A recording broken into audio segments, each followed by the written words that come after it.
পার্শ্ববর্তী দেশ ভারত আমাদের যে ভালো চায় না তা আবারও প্রমাণ করলো। আপনারা জানেন যে ভারতের ফারাক্কা বাঁধ খুলে দেওয়ার কারণে কিন্তু আমাদের বাংলাদেশ বিভিন্ন জেলা কিন্তু ডুবে যাচ্ছে।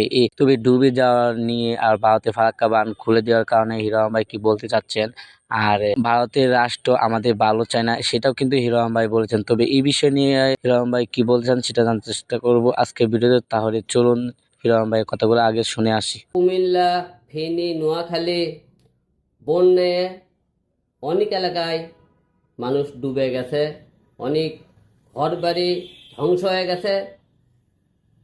আপনারা বুঝতে পারছেন এই মুহূর্তে ভারত আমাদের দেশে পানি ছাড়ার মানে এই দেশের বিভিন্ন আমরা এমপি মন্ত্রীকে যখন আমরা ধরার জন্য উঠে পড়ে লেগেছি, সেই টাইমে ভারত কি করলো, এই আমাদের বাংলাদেশে পানি ছেড়ে দিয়ে মনে করেন আমাদেরকে মনে করেন ভিজে রাখার চেষ্টা করলো। আপনারা এমপি মন্ত্রী না ধরে বন্যাত্ম পানি আটকানোর ব্যবস্থা করুন। ভারত সরকার আমাদের শত্রু এবং তারা আমাদের কোনো টাইমে ভারতের লোকজন ভালো চায় না। এমপি মন্ত্রীকে যাতে আমরা ধরতে না পারি, বিভিন্ন কালোবাজারকে ধরতে না পারি, এরা আমাদেরকে ধ্বংস করার জন্যে, দেশ ধ্বংস করার জন্যে এরা আমাদেরকে ফারাক্কার পানি গেট খুলে দিয়েছে এই দেশটা তুলে দেওয়ার জন্য।